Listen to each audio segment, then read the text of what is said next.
All right, this is Landry.Audio. Listen, like, and subscribe. Hit the subscribe button on YouTube, little bell icon, which will allow you to stay up to date with what we're doing here today. Today, my guest is Comeback Kid frontman Andrew Neufeld. They're out here, not out here physically in the age of COVID, but they're We're out here promoting though. We're out here. promoting a new record that's dropping through Nuclear Blast, which is interesting. We'll get to talk to. I know these guys from years ago when we still used to buy physical CDs back in the day. I saw them. I think the only time I've actually seen you play live, Andrew, was back in 2006. I think, if I'm not mistaken, you might have been touring off this Wake the Dead album, and it would have been the Annandale Hotel. And I think at the time, so I was looking at the timeline on Wikipedia, and I don't actually know because I don't know if you had started fronting the band or if it was still Scott back then. It's probably maybe a good place to start off the conversation. Then we'll get into to the new record that you guys are doing. Yeah, word. I used to play guitar in this band. So we started like 2000 or something. And I played guitar in the band and moved to vocals in '06. Actually, it might have been on that tour. I remember on our way to Australia, our old singer Scott told me, like, that's when he told me, I'm going to do this Australian tour, and then I'll go down to California with you guys, because we had a tour right after that. He's like, then I'm going to probably drop off there.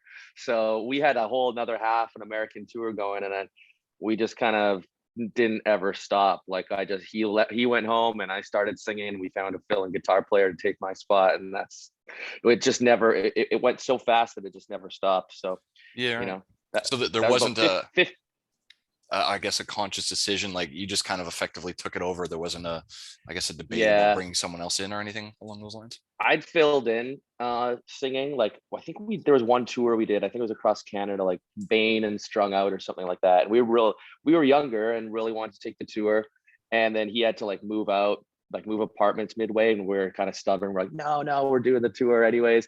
So I'd like done it before, just as like a fill-in thing. And that was like a couple months before when he actually quit. So like by the time that was happening, it was like, let's just get it. Comeback Kid started as a side project to a band that I used to sing in. Figure four that I was And listening to yeah, as figure well. Yeah. four.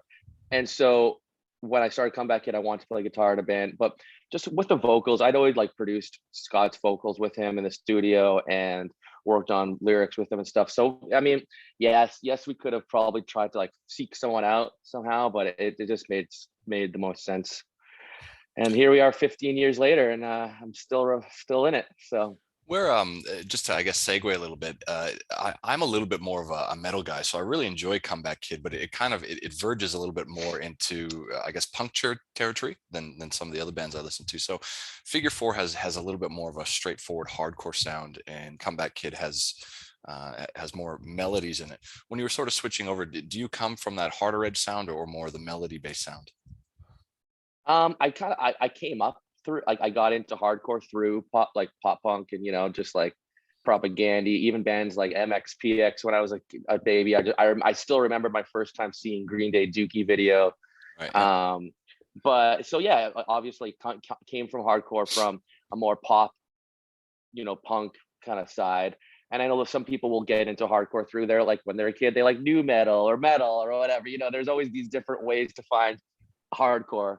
But so I always like have melody in my soul, but I kind of, hardcore wise, I do gravitate towards like the hardcore, Yeah. like and traditional hardcore and like New York stuff, and just ass beating stuff. But Beating stuff.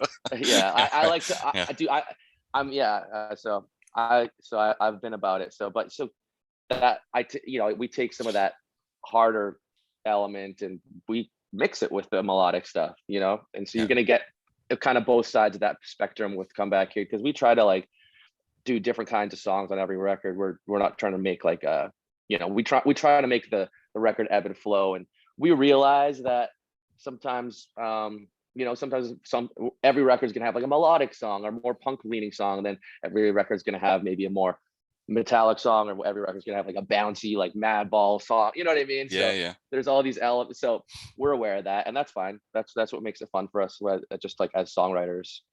What do you think of and I was thinking before we go on, so we would probably be of the same age group. So I'm 40 now. I think I read that you're I'm 38 or 40. 30, 40, I'm 40 now as 40. well. Okay.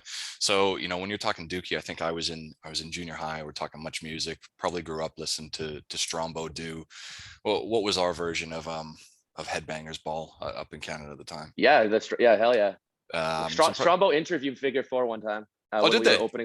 we were opening for Hatebreed in Toronto, and he came out and interviewed us. I have a photo somewhere, but I love Hatebreed. I think they're probably the band I've seen more than anyone because they always open for everyone that I listen to. So I think I've probably seen them, like 15 or 20 times along the road.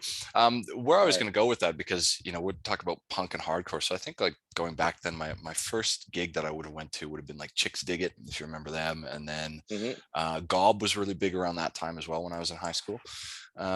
What do you think about the other genres that have come off that? And what I said, some of the guys I talked to is things about like deathcore. And I don't know if you go into that, but deathcore has so many of those traditional hardcore breakdowns mixed in with this, like, genty new metal sound and that sort of thing.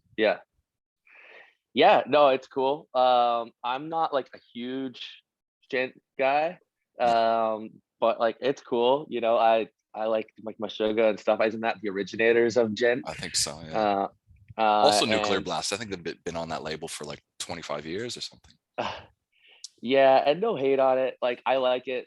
It's pretty heavy sometimes. I just don't have my ears stretched out to like this big, so maybe that just kind of veers me off the whole gent path.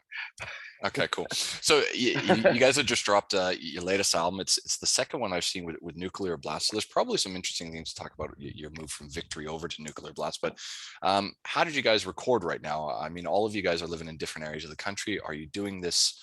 Are you recording remotely? Are you guys still getting together to do it in person?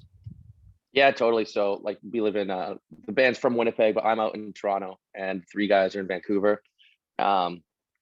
So right when the pandemic hit, that's when we're like, okay, now we can do the record, because before like March 2020, we were like supposed to go to Asia and like play like Slipknot some festival, and then play the Philippines and all these awesome.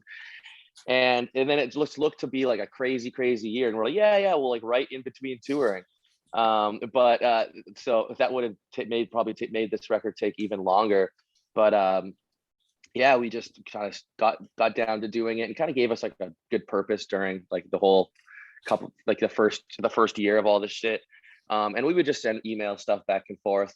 And it just was doing that, I would get a riff from Winnipeg, from Jeremy in Winnipeg, or Stu in Vancouver. Doing that, I was able, like, I would, even like just mush mouth some lyrics in my room or whatever. I can like kind of scream in there. So, not sometimes it'll be lyrics. Sometimes it won't even be lyrics. It'll just be like a pattern or like a melody. It's like, oh, let's try this out. Then send it back, and they're like, oh, I like that, or I don't like that. And even with riffs back, I'll also, do some riffs, or they'll have some, and we're able to kind of weed through some of it before we got in the room. We'd go to Winnipeg after like, a good few months of this. And we had a couple sessions in Winnipeg where there wasn't even like rehearsal spaces open. So we'd like rent an Airbnb and like secretly jam in the basement. Okay. But that's like, we were able to have like informed rehearsals, like we knew that everyone had like the pile of songs. Okay. And then you were able to weed through some of the songs there and to kind of see what if it wasn't translating on, with fake drums and like guitars through Logic, maybe sometimes it's going to work in person. And I think like a lot of my songs, I sometimes just with programming and stuff, I don't have the patience for it sometimes. So I just need to get in the room and be like, just kind of explain it and get like, it takes like 5 seconds if I can explain it. It takes like 2 hours to program the drums, blah, blah, blah. So I like to be in the room, and it's like, I compare it to like, talking to someone online, like flirting with someone online, than being able to actually meet up. There's that different energy. So. Yeah, right.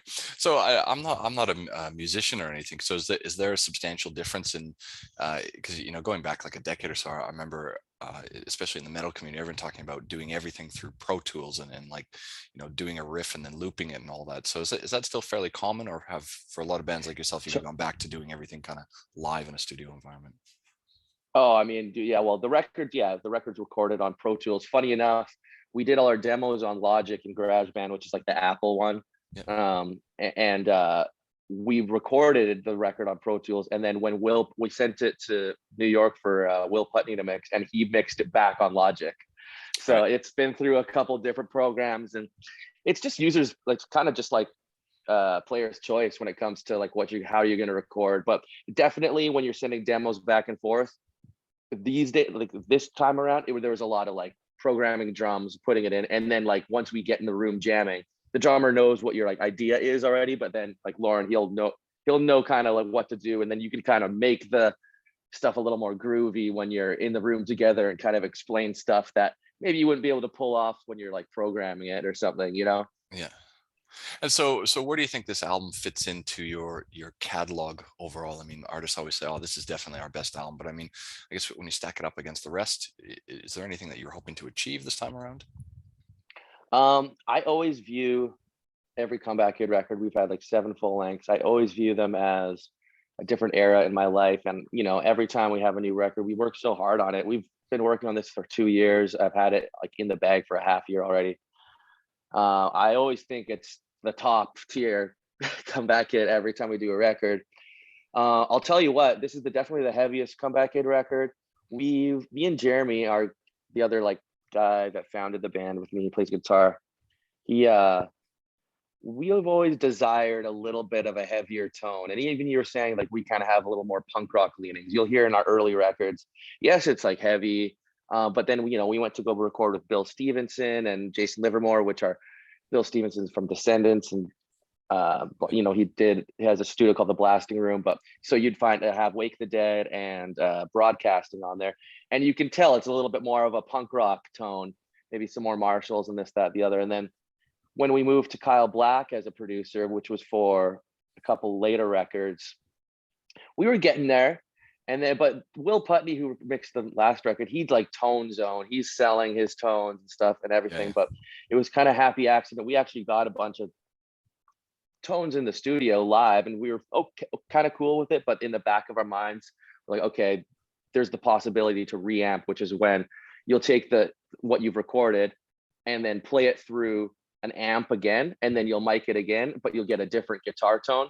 Right. Like, okay. So we got a bunch of different guitar tones, and we could shoot it out like, okay, here's 4 options. Which one do you like? And so, yeah, okay, cool. So I think we were really able to achieve a guitar tone that we were looking for, and just a heaviness of the record. We have melodic songs, but it's definitely like heavy, and I'm not afraid of like modern production, you know. Fair enough. What does that mean for you guys in terms of touring? And I think everyone's really tired of talking about COVID, but I mean, when you're gearing up to play shows and when all you guys are dispersed around the country, how do you do rehearsals and try to prep if you've been, out of commission for a while? We don't really rehearse. Right. I think okay. Well, we just like show up and sound check and then do it. But but when we're rehearsing to jam, we had to like plan out, okay, we're going to Winnipeg for 2 weeks. Let's get that Airbnb and like rehearse in the basement kind of thing. We had like a few sessions like that before we actually recorded the record. Now, to be lucky, we've had 5-6 months of the last of 2021 touring. So we were in the UK, we were in the States. We couldn't really do much in Canada because everything here, but we just avoided it and just went down to the States where we knew it was going to be open. We all got COVID like 3 weeks ago, and we're stuck in like the States during Christmas. We couldn't go home during the holidays, so that was kind of fucked. Yeah, but we're okay now. There's a Europe tour that's happening like right now that we had to cancel. Yeah, that's what like I should be in like Germany or something right now, but I'm back in Canada, and our next shows are slated for March, and it seems to be a very, very busy year. It's like, you can postpone things until for sure, but it's like, who knows, maybe a new variant's going to come around, and then the next show is going to. So right now you just got to take what you can get, make your plans, but if you can, like, have like contingency plans to just be able to like pivot and be flexible with it. So yeah, and expect the worst. Like as for small, I couldn't imagine being like these like tiny bands that like it's really daunting financially and strategy wise, like planning and time wise, and when you bring like families into the mix and stuff like that, it's like, wow. So you got to be ready for it. So how big is Comeback Kid as a touring band? Like do you bring a number of roadies with you? Is there a lot of crew that you have to take on board with you? We have before, like maybe the most amount of people that we've taken on tour with us would be like 4. Okay. That would be on like a bigger thing. But like for example, like we try to like if we're doing a tour with Cancer Bats in like next month or whatever, and if it happens, and we'll probably share a sound guy with them, and so that's easy. That kind of lightens the load. Sometimes we have a tour manager and a merch person, but sometimes a tour manager can be the merch person as well, you know. Yeah. Our last tour we just had like one person out with us, so Yeah, right. yeah. And especially now with COVID, you want to kind of keep the kind of lighten the load a little bit, and there's a lot of discussions on all the things that are coming up next year of like, hey, like with other bands, let's share a crew and Yeah, kind yeah. of keep it light. Keep your overheads low, effectively. Yeah, yeah. Exactly. Or Um, just at least like the travel party, right? yeah. Um, what has sort of the last 2 years meant for you? I've spoken to a couple of other bands that that aren't stadium big, and they're like, man, we've had to go back and get regular jobs. We've been sitting around on the sidelines waiting because gigging is how they make their living. How has it sort of impacted you guys?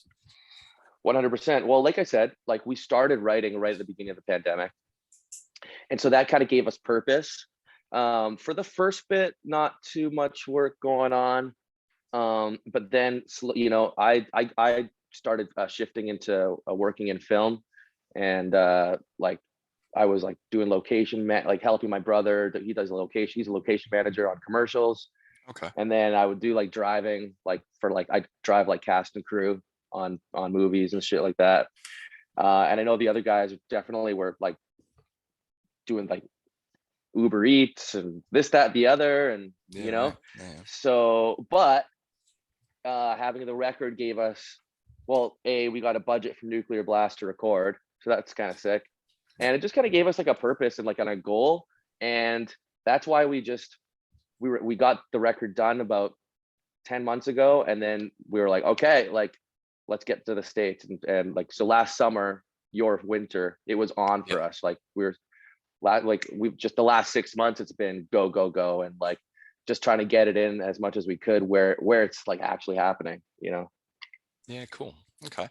Um, where to move the conversation from? So, you're from Winnipeg originally. We spoke about this very, very briefly, and I saw in another interview. I mean, you mentioned that you don't watch a lot of hockey, but it's sort of ingrained in Canadian culture. As I mentioned, I'm from there originally.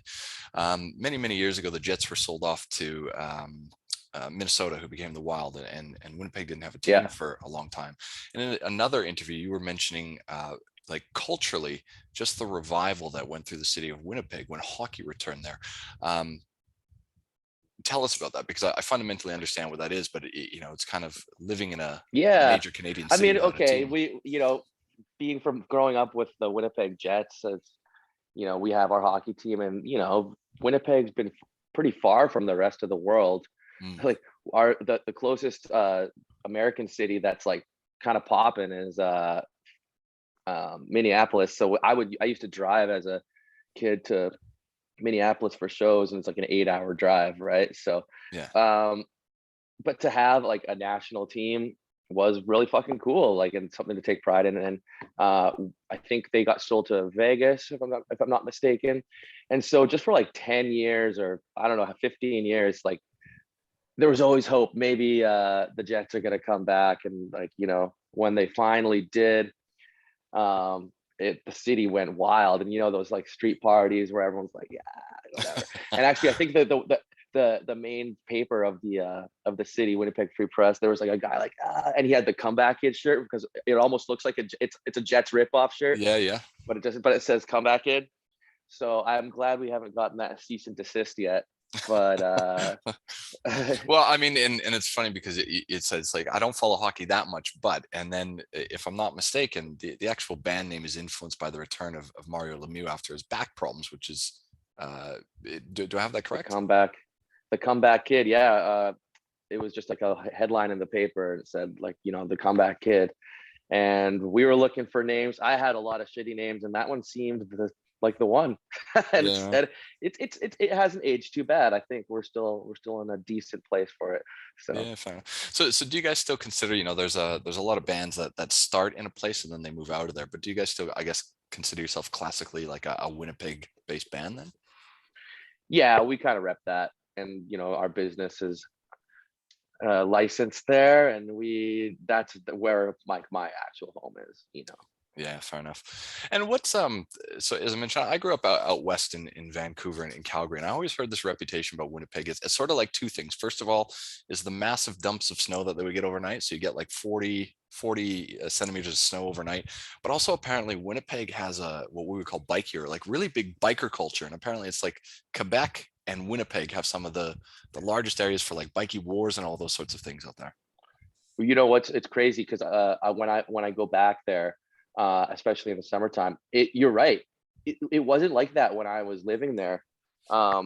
But now it's just like crazy, like lots of bike trails. Like they've really stepped it up, and it's quite awesome. If you like have a bike there, you can go so many different places. So I'm curious to kind of explore that more if I have a chance to get back there.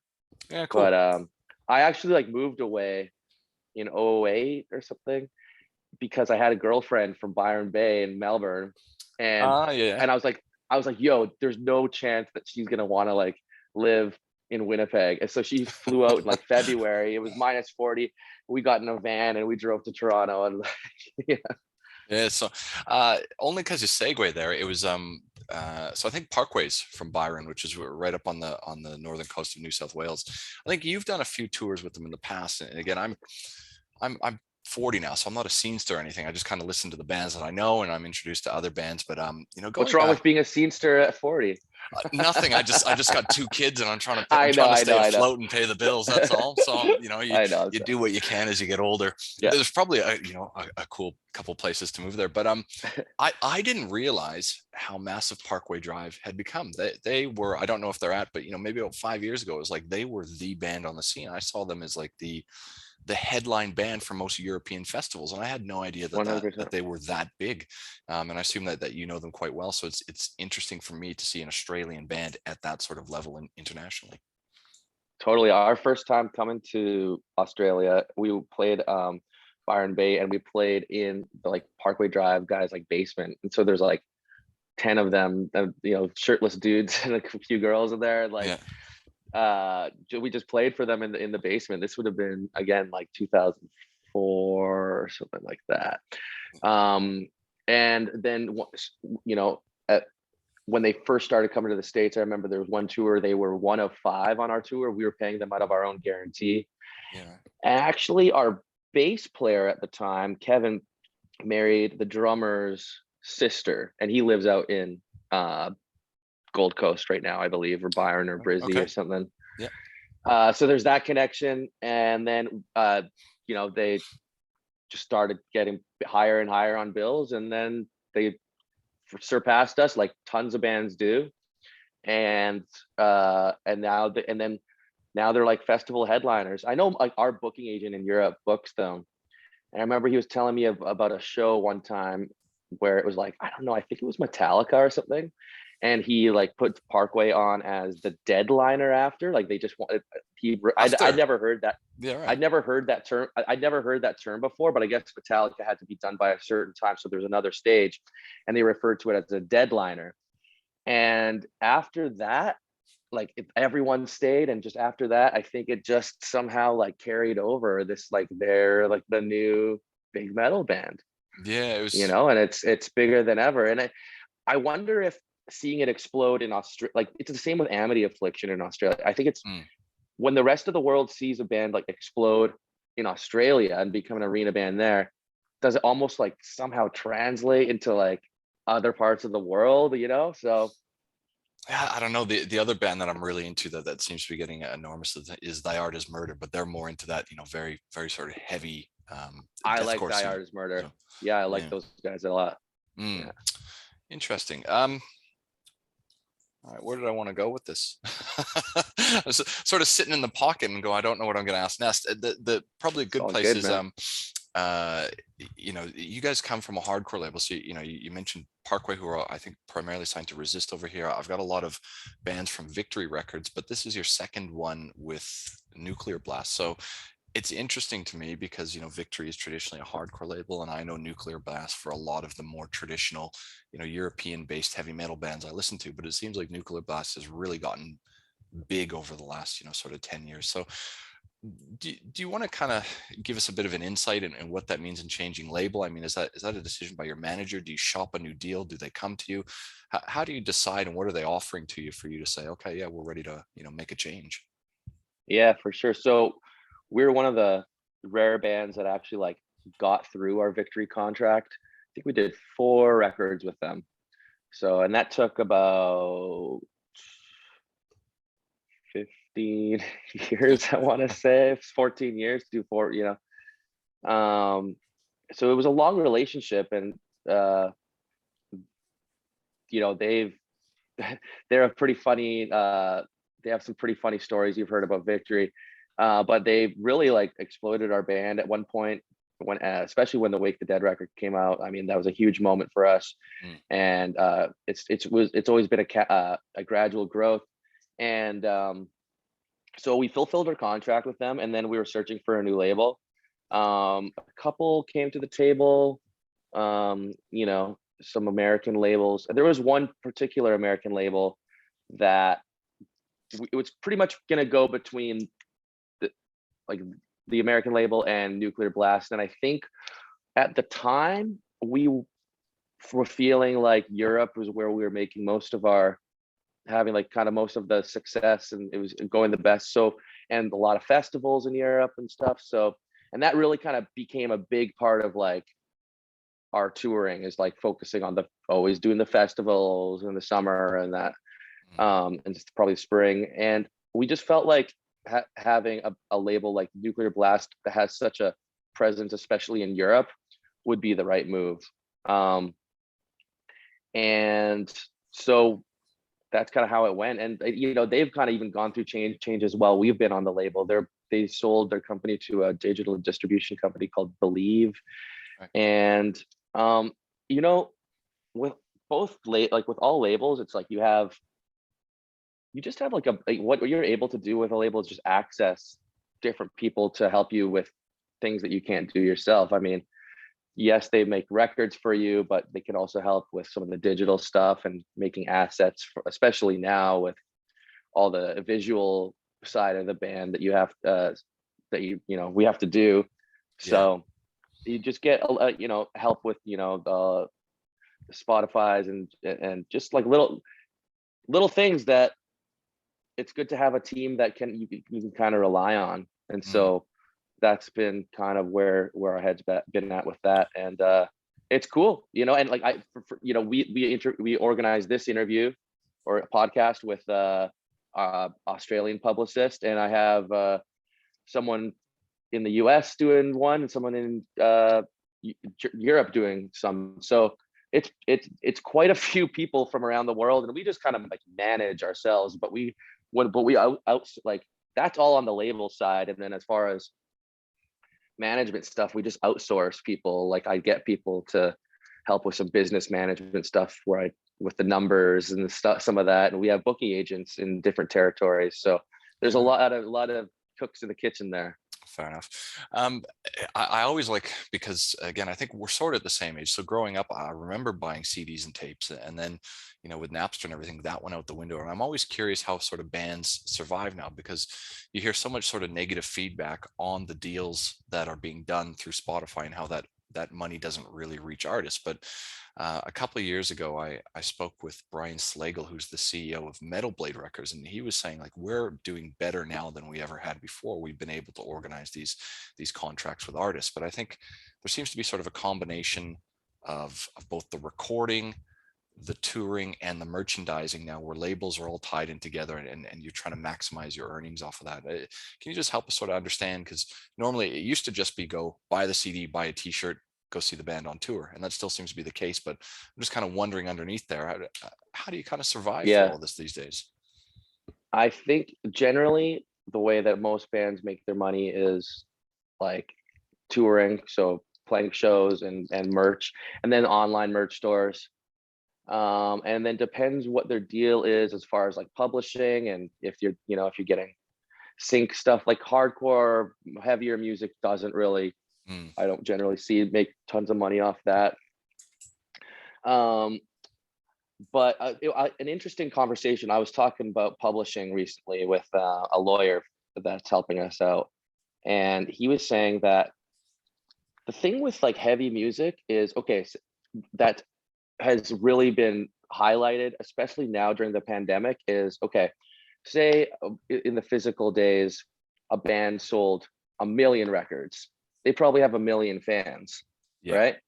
Nowadays, and it's been highlighted with the pandemic, you could have maybe 100,000 fans or 150, and probably see the same numbers of things of stream but it's they're all listening to your record 10 times or 100 times, and so that adds everything up to more streams and stuff. And it is kind of funny because I don't really see, like, I've never really seen money from streams, this, that, the other. But on the flip side of it, I get paid, like, we'll get money to record a record, or a budget to record a record. So that's not like always like the smallest chunk of change. So, they have to recoup the fees for, making the records. And it's all a lot, man. I'm just here to, you asked if I have any hobbies and stuff. Like, I'm not doing math, that's for sure. I'm trying. And when I do, I get the wrong numbers. So I don't know. Do you mentioned international touring. I've always sort of considered hardcore as a very American product. So when you think of like Black Flag and Madball, do you find a difference in scenes or overall attitudes when you travel to different areas of the world? Totally. America's the big dogs, the tough dogs. People in Europe, I maybe are a little bit more reserved but loyal. We love going to South America and Southeast Asia because it's wild style and people are climbing up on stage. I mean, like our last tour, to be fair, actually, we just did the West Coast, and that was wild style too. Like, I just have been loving moshing for a living again and having people fucking grab me and stage dive and shit. Like, I'm about it. So I think people are hungry for music right now, but in the past, maybe America's harder to win over, but maybe now after the pandemic, people are amped again. So like, they're ready for it. Ready to get out there and see. And I kind of consider you guys a bit of a crossover band. So I assume with the tours that you go into, you're probably playing some venues that are more geared to audiences that are pop punk, traditional hardcore, and then metal. Do you have you always found that you've gotten a good reception across the board, or have you always found certain audiences a little bit more difficult to break through to? I think that is one of our strengths, even though I don't sometimes feel like we always fit in certain like parts of like the hardcore scene or whatever. Maybe that's a strength, because we can go on tour with like 4 Years Strong or Rise Against or Dropkick Murphys and have a cool reaction, Bad Religion. And then we can also go on tour with, we played shows with, like you said, like Thy Art Is Murder, or we played shows with Parkway, or some more metal leaning bands, and have great shows. This next year we're gonna go, or probably not this year, but I think we're there's talks of doing like a NoFX festival run, and then we're trying to get like a Gojira run, so there's these two sides of the fence that these are literally talked about tours, but not but realistic stuff. Then that's the kind of thing that happens with us. We do play with a lot of more bands that are more melodic than us. Now that I think about it, it's like we went to South America with Pennywise. We toured like 4 continents with Propagandy. So we do like that stuff. But there's always we do play with a lot of heavy bands too. Yeah, because I've always found it, well, at least in the circles that I travel in, there seems to be a very defining line. It's like I'm not too much into stuff like like Green Day and Pennywise and NoFX and that sort of stuff. But as soon as you cross over into DRI and that sort of stuff, I'm game for it. So I was always sort of curious because there really seems to be a defining line between a lot of kids that won't really cross over beyond that sort of punk Yeah. stuff like Descendants and that sort of thing.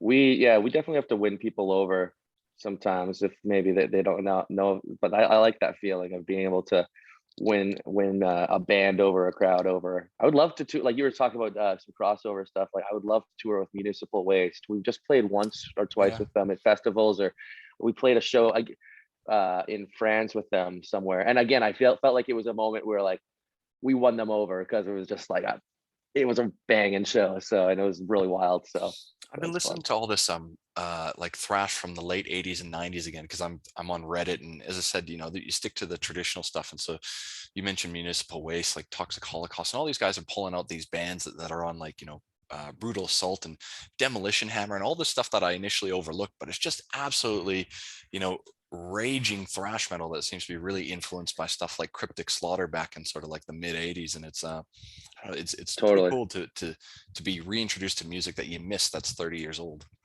You should check out the best Canadian thrash band ever called Razor. I know Razor. Yeah, they've been on the playlist too. Sacrifice has been in there as well. Oh hell yeah! And I've been listening. I think Violence has a new record out, but I kind of revisit. Yeah, it's pretty fucking brutal. So I like that shit, and we have a little bit of that influence too. So we like there's a lot of different styles of fast beat that are going on, and we got. Yeah, well, the scene, like when I was in Calgary, the two bands that used to come through all the time were Cataclysm and Cryptopsy out of Quebec. They were kind of like the ones that we came through, but I can only think of more like Strapping Young Lad, and then I suppose it gets pretty mainstream with bands like Headstones and Tragically Hip, and as I said, like Chicks Dig It and Gob and that sort of thing. I'll tell you a couple funny things just based on what you just said. The last drummer that we had, his name is Jesse. He plays in the Headstones now, which is funny. Yeah. And also Devin Townsend sang on our previous record, and he produced a record for my other band, Sights and Sounds. So big fans of that list that you just cool kind of spouted out here. All right, well, look, we're probably starting to run out of time. We'll begin to wrap it up. I guess a couple more questions for you. Tell us a little bit about touring and the significant differences. So we know, like in America and Europe, you get in your van, within an hour, you're in the next major city. As I said, growing up in Canada, I live in Australia, we're virtually the same. You got to drive 8 to 10 hours to get to the next place. What sort of pressures does that put on you of trying to tour and make a life for yourself when you got to drive a day to get to the next venue and kind of aligning where you're going to go in these sorts of economies where cities are so desperately far away from each other? We don't really tour Canada very often, to be honest with you. When we do, it's an event like once every year or two. We'll do like probably once every 2 to 3 years, to be honest with you. We'll do like a cross Canada thing, but we just try to like pack it into 2 weeks and do it as quick as possible. There's a lot of overnight drives, and it's definitely harder to convince when you're trying to put together a package. It's harder to convince American bands to come up to Canada because of the drives, and they can kind of do the same type of thing and have way shorter distance commutes in the States. So but every time it's us living in different cities in Canada, it's almost like every show's like a kind of a hometown or something like that. Every show's a hometown show. Like there's family in like literally every city between the five of us. It's we have Vancouver, and then Alberta, Winnipeg, and I'm in Toronto. So it's like between where we live and where we're from, that's quite a fam jam situation. Fair enough. I found out, I assume that you would probably at least know them if you haven't toured with them. I found out the other week, Everytime I Die has broken up as a band, and I think if I'm not mistaken, they were also another sort of Victory staple where I've got a few albums there that they were around for about 20 years as well. They were on Ferret back in the day, which was another like label of that time, the mid 2000s. That's where they were kind of like, I think they got their big start. They may have moved around. We toured with them. Actually, our third tour ever was with Everytime I Die, Terror, and Throwdown or something. This is back in like a great 2004 or 5. Yeah. And then we actually recently toured with them in, I want to say like 2017 or 18. We toured with them in Europe and the UK. So we've had our, I don't really know them too well, but we've been around. We've been around lots of festivals and stuff. Yeah. And this will be the last question I ask you for today, so I appreciate your time. Hell yeah, appreciate you. Oh, thank you. You know, we're not getting any younger, and it's interesting to watch a lot of the bands that I grew up with now. You know, watching, you know, guys from like the big four, like Metallica and Megadeth, take the stage. And I think, you know, it was probably many years ago I saw Metallica. When they were playing live, they seemed behind the beat. It seemed like they were struggling to keep up and play their songs. What's in this for you, do you think? Do you think you can continue to do this into the senior years, or is there sort of a game plan for where you think this goes over time? To be honest, there's no game plan for like shutting down. We feel quite invigorated, and also I lost 40 pounds in the last like year. I'm looking back at photos of myself from the last like 5 to 10 years, and I'm like, dude, there's some moments where it was like rough. So I'm feeling a bit light as a feather these days, and a little faster on stage. But yeah, dude, you gotta like be aware of that stuff. And when it dips, when the crowd dips, like, I mean, maybe that's when we'll be having those conversations. But it feels right now like I'm stage diving again, I'm moshing again, I'm out here. So like that you were talking about, you know, that you were having kids, and I'm just kind of ready to go. Fair enough. Well, look, I hope it all goes well for you. I mean, normally say we'll see you on tour, but we don't really know what that situation is like at the moment. But you will. Hopefully next year. All right, awesome. Well, thanks for your time, Andrew. I think you got a couple more of these to do, so I hope the evening goes well for you. Thank you so much, my man. All right, cheers. Bye-bye. See ya.